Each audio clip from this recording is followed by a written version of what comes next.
The human has 5 senses, and that is what makes a car special. Those 5 senses: sight, smell, touch, taste, but most importantly out of all, and the one that we're losing day by day in the car community, that's it's sound. We're losing it by the day, and it is what brings out the true character in any car, because every car has a different soundtrack that comes out of that exhaust. And that note, it's what makes the car unique. To summarize, electric cars are just a high-tech gadget that moves on wheels that Apple could sell and make billions of dollars from. And don't get me wrong, there's definitely a market for that. Your standard electric car owner probably works in the tech industry, loves all the little quirks that a Tesla comes with, and is a fan of Elon Musk and his work, which is totally fair. That's your cup of tea. You buy it. You bought it for the technology and the gadgets, and that it's good on fuel because it doesn't use fuel. Noticed how I said Tesla? It's because they started this bandwagon over 10 years ago with the first mass-produced electric car, and their sales were amazing.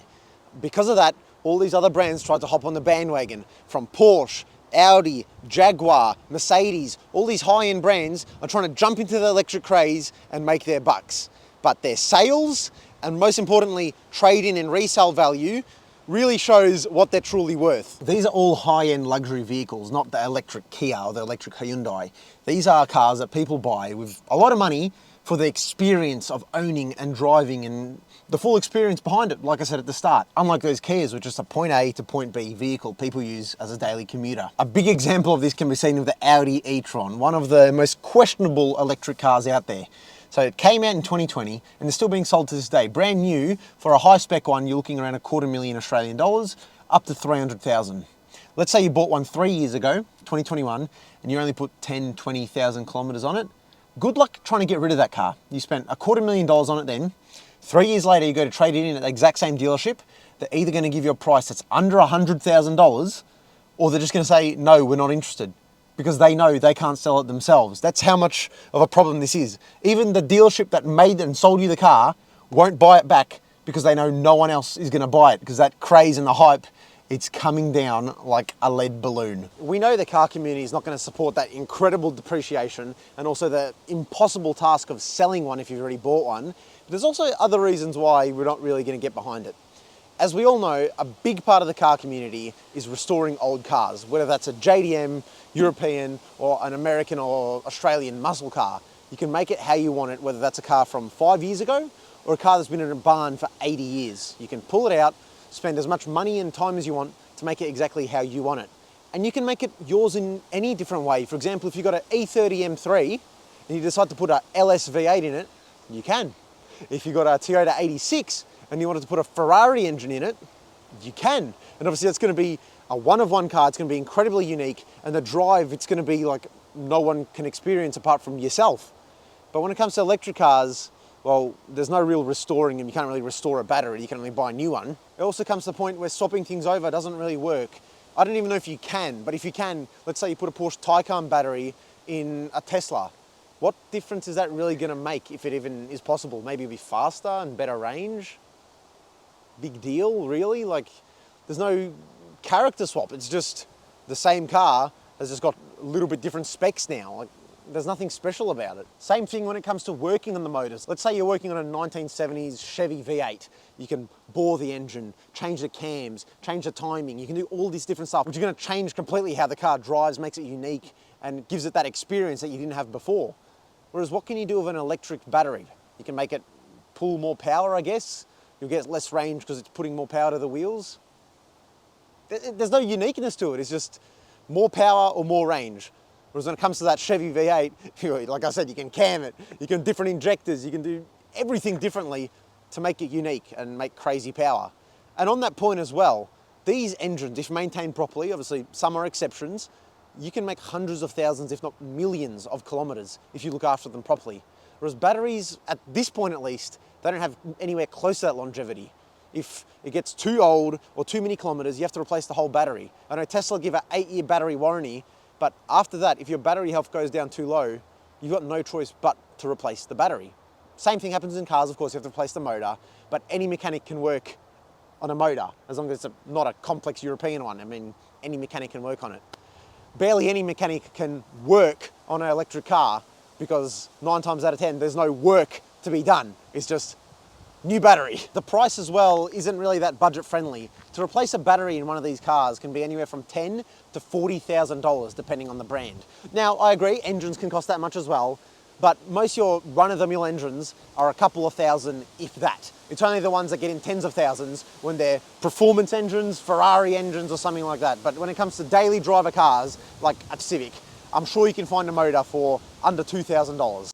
Like I said at the start of the video, the main reason electric cars will never take over the car community is because of the lack of sound. Let's say, for example, I gave you a Lamborghini Aventador for the day. You got to drive it how you want. Yes, you'd have some of the most fun you've had in ages, but without that soundtrack, that V12 symphony coming at the back of the car, the experience won't be as good.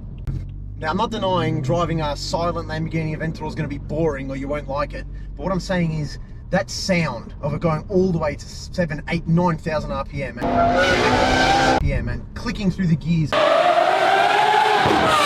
and the big bangs and pops and fires and everything coming out the exhaust.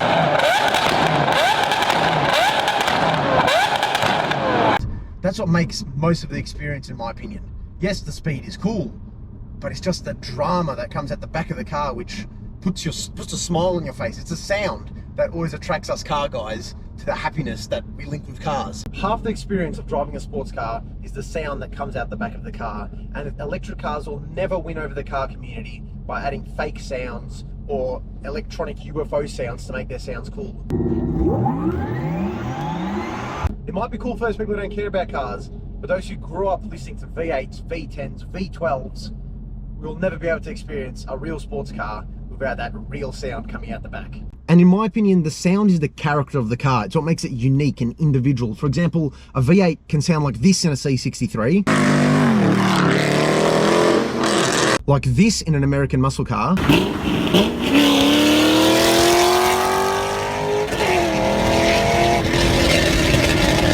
or like this in a Ferrari 458.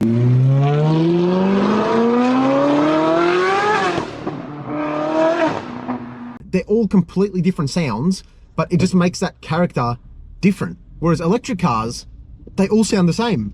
From the Porsche to the Tesla to the Audi, they're all very, very similar. Yes, they might tweak the note of the humming noise that comes out the car, but it's not giving it that unique character. You're not going to hear it and think, whoa, that was a Porsche Taycan.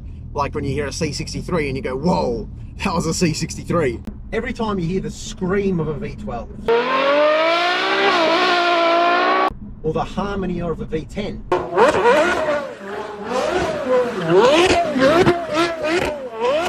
or the growl of a nasty V8, and the heart and character behind a 6-cylinder, it just puts a smile on your face. You just can't explain the excitement that comes out of you. That little kid comes out every time you hear each of those cars, and each of those cars plays a different memory in your mind as to that sound and what car it connects to. And the thing was, back in the day, these manufacturers had free reign. There was no EPA or government or manufacturing bodies that told them what you can and can't do in your sports cars. Back then, you made the craziest car with the craziest engine and the craziest exhaust note, and as long as it wasn't killing 20 trees every pull you did, you're allowed to do it. For example, the V10 days and all the V12s from back in the day, whereas now, sadly, that's all fizzling out because of safety and the environment, apparently. And honestly, sound is one of the reasons I bought this very M4. Now, I know the C63 has a deeper, more angry sound, and honestly, it does sound better. It's a V8, of course. Both the naturally aspirated and the twin turbo, they sound incredible.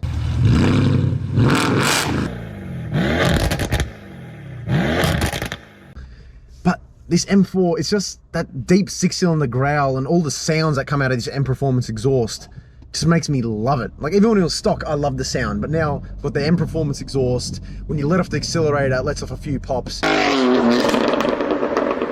When you're bouncing off the limiter, it just, all the sounds come together, and honestly it makes me more love the car every time I drive it. And I know for a fact, every time I'm about to give it a pull, straight away I put the window down, I put it in sports mode, turn the music off, and just get to listen to that sound every single time. It's just, it makes your day. Like I mentioned before, back in the day, it was a crazy time for these manufacturers of the sounds that the cars could make.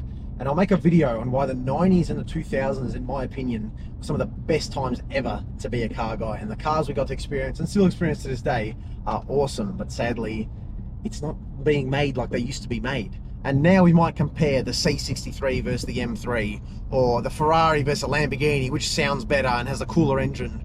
But not too long in the future, we'll be comparing which car makes the better electric variant and which one has the better dual motor acceleration and 0 to 60 instead of the sound and the scream and the anger of the exhaust. No, it's just which one has a better battery pack, really. So I know we all like to compare cars, but let's enjoy them while we can on either side of the fence that you're on. Let's just enjoy it.